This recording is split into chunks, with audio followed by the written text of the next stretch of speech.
In the quiet town of Circleville, Ohio, life was ordinary. Kids caught the bus to school, neighbors waved from their porches, and gossip traveled fast like it does in every small town. But then, in 1976, something began that would change things forever. Letters started arriving. Not friendly letters, not the kind with birthday wishes or family updates. These were anonymous, filled with accusations, threats, and a scary amount of personal information. They were written in block letters, designed to hide the writer's identity, while at the same time, meant to terrify. At first, they weren't looked at as a big deal, but soon these letters became a source of terror for the town. Families were torn apart, a man lost his life, and a booby-trapped gun appeared on the side of the road. The case had officially turned deadly. This is the story of the Circleville letters, a decades-long mystery that to this day has never actually been solved.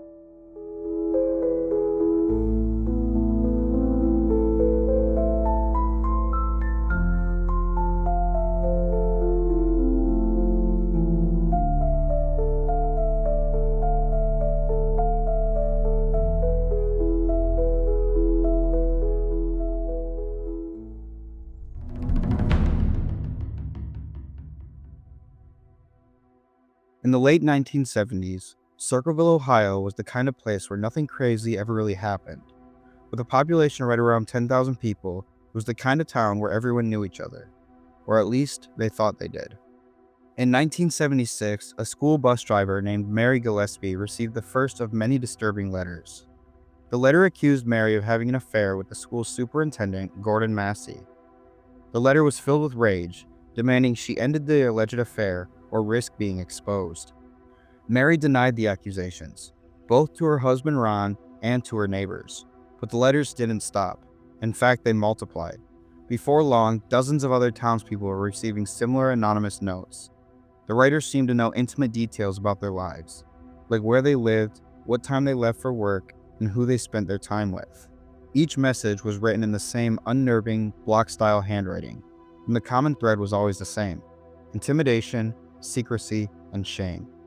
Whoever was behind the letters wanted the town of Circleville to live in fear. The letters didn't stay focused on Mary Gillespie. Soon they were sent to people across the town, mailed to friends, neighbors, even local officials. No one was safe from the writers' accusations. Some letters exposed intimate affairs, others hinted at crimes, and many carried a single terrifying message: stop what you're doing, or else. Mary's husband, Ron Gillespie, began receiving letters too. In one, the writer demanded that Ron take action, warning him to stop his wife's alleged affair or face his own consequences. The tension in the Gillespie household grew unbearable.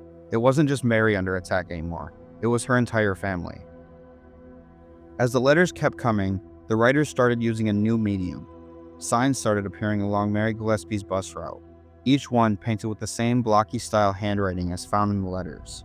Bold, angry messages accusing her of the affair. They weren't just anonymous threats anymore. Now the writer was making sure the whole town could see.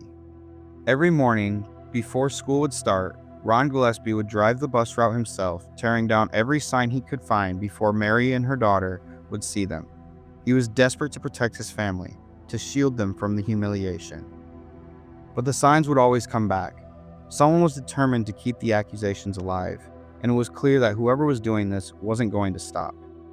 The pressure was building, and soon, one phone call would push everything over the edge. On August 19, 1977, Ron Gillespie received a phone call that would change everything. The voice on the line wasn't another random threat. Ron believed he recognized it. For months, the letters had targeted his wife Mary, accusing her of her affair.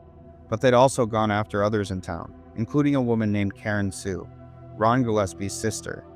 That night, Ron became convinced the caller was Karen Sue's husband, Paul Freshour, and that he was the one behind the threatening letters and phone calls tormenting Circleville.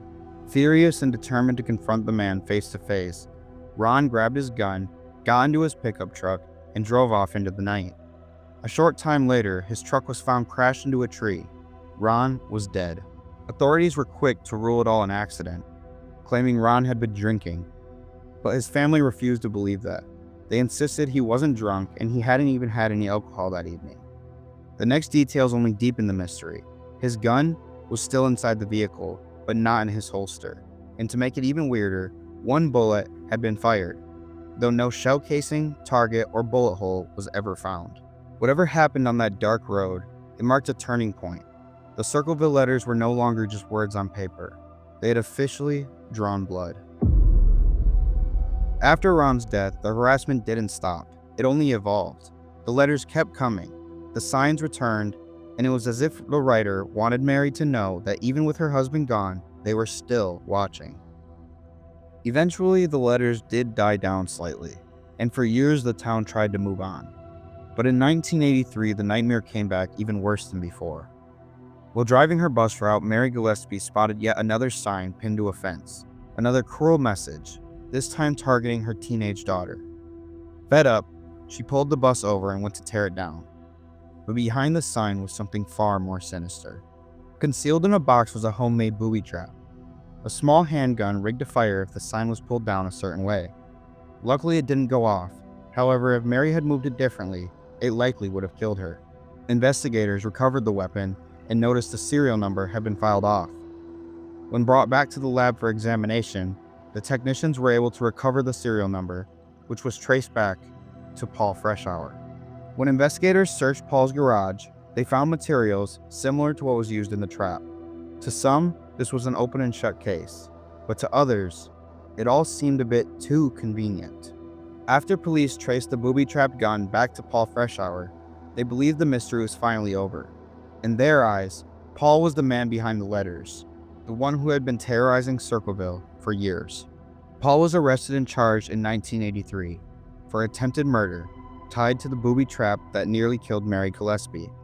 During his trial, prosecutors used the letters as indirect evidence to build a story of obsession and revenge. They claimed Paul had orchestrated the entire campaign to ruin Mary's life. However, the evidence was thin. The handwriting analysis was disputed. One expert said it matched, but the other said it didn't. It is true that the gun was his, but there was no proof he was the one that used it in the trap. And when his home was searched, the police found supplies that could have been used to make the device, but nothing was truly definitive. Nonetheless, the jury found Paul guilty, sentencing him to 7 to 25 years in prison. And that's where the story should have ended. But it didn't. While Paul sat behind bars, the letters continued. Hundreds of them, all written in the same blocky handwriting, all postmarked from Columbus, Ohio, which was a huge reason it couldn't have been Paul, as he was locked up in Lima, over an hour away, sometimes even in solitary confinement, where he couldn't send or even receive mail. The letters even came to Paul himself.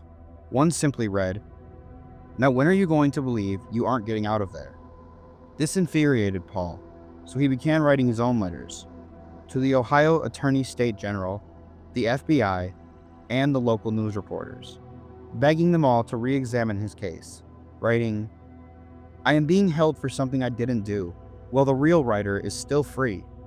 Even the prison warden at the prison where Paul was held agreed, stating, "There's no way those letters could have been mailed by Paul Freshour. It's not possible." Despite that, his appeals went nowhere. Paul served nearly a decade before being paroled in 1994, still proclaiming his innocence, still claiming he has been framed. And just like that, once Paul was released, the letters stopped. Was that proof of his guilt? Or did the real Circleville writer finally fall silent once they felt it had finally been enough?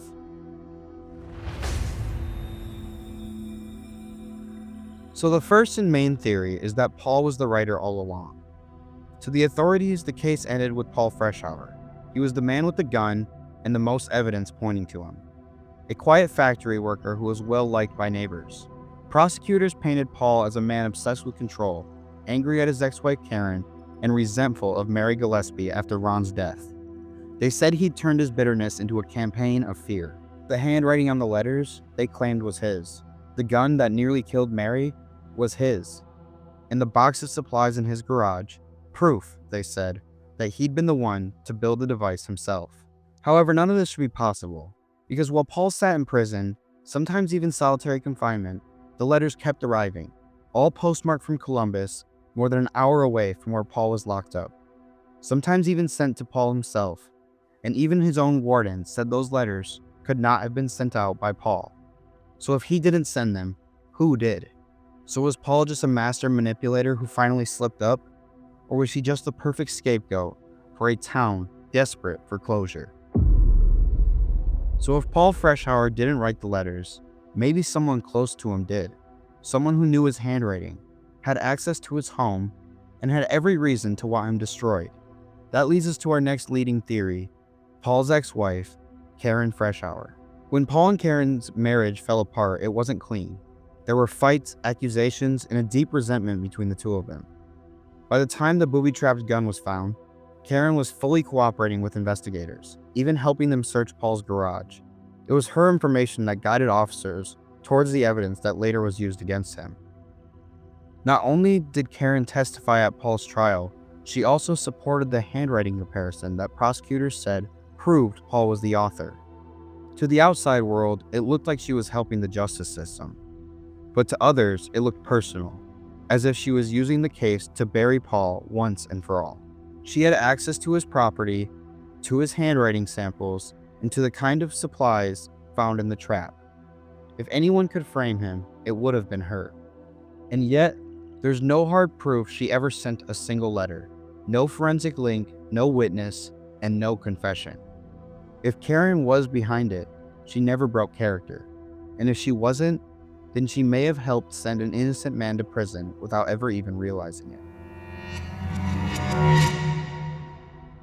Another popular theory spawned from the very first letter.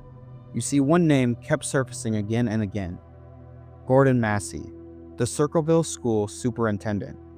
He was accused of having an affair with Mary Gillespie. It was his name, more than any other, that ignited the scandal and fueled the writer's rage.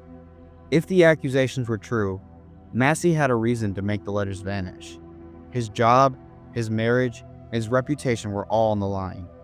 If they weren't, then someone out there had targeted him deliberately, trying to ruin both his and Mary's lives.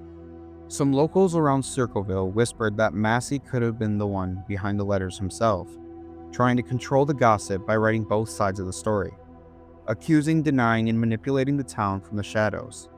After all, he knew everyone at the school. He knew the routes, the schedules, and the names that filled those letters. But there's never been a single shred of physical evidence tying Massey to any of the letters or crimes. No handwriting match, no fingerprints, nothing. He's cooperated fully with investigators, denied any involvement, and was never charged with anything. To this day, many people believe he was nothing more than another victim of the writer's obsession. So was Gordon Massey himself the one calling out the secret affair that sparked one of America's strangest mysteries, or was he simply the first pawn in a game none of them could escape?